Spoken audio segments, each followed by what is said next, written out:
presentation was not technical.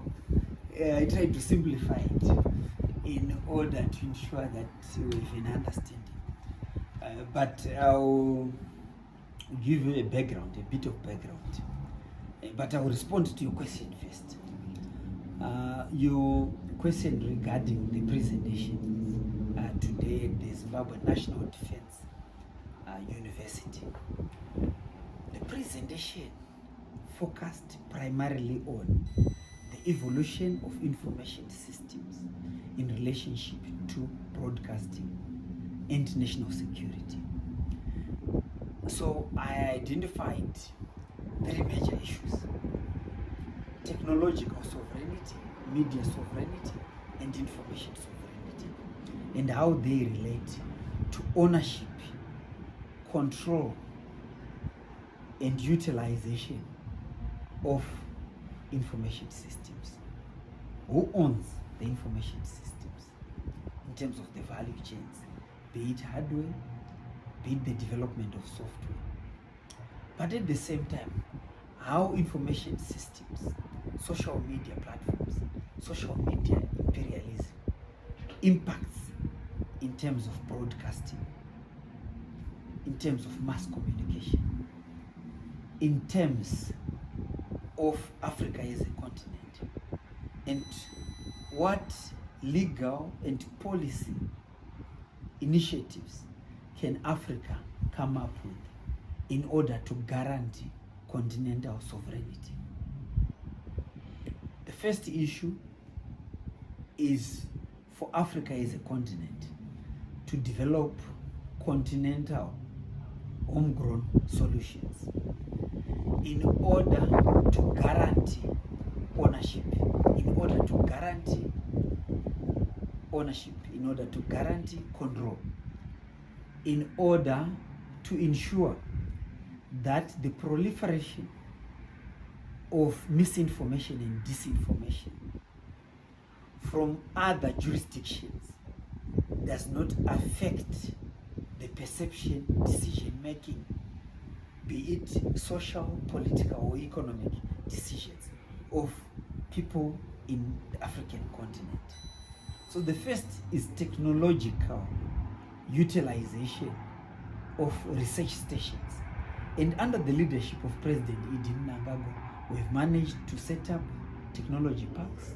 We've also managed to set up innovation hubs. We've also managed as government to set up an innovation fund in order to fund research and development, also related to information communication technology systems. We've also managed to set up ZITCO, which is a factory which is now assembling gadgets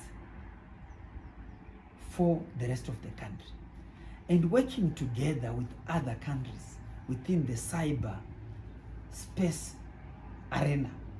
We've managed to achieve in terms of software development and also in terms of hardware production.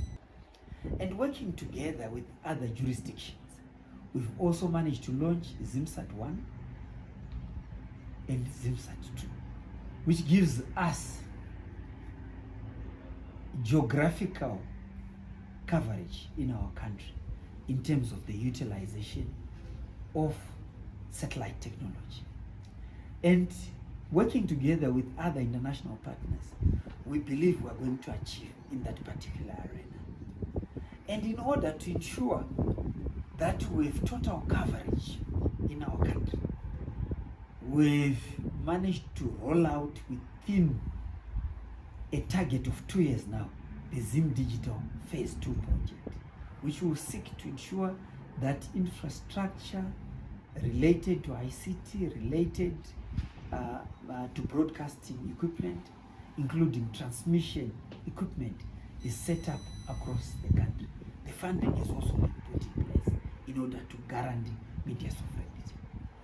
At the same time, the National E-Learning Strategy is part of human capital development in terms of the development of information systems. And the Ministry of ICT, Postal and Courier Services is also running a number of initiatives working together with respective suppliers, with the respective service providers, that Zimbabwe as a country does not only consume such technologies, but there is collaboration, there is cooperation between the respective countries or the particular institution and Zimbabweans in order to ensure that there is a transfer of technology to Zimbabweans. So these are some of the measures that under the leadership of His Excellency President E.D. Mnangagwa, we have also managed to ensure that we are not left behind in the fourth industrial revolution. But on the policy side and the legal side, we also now have the Cyber and Data Protection Act, whose primary purpose is to ensure that there is security and safety in the utilization of technology. And at the same time, guaranteeing through penalties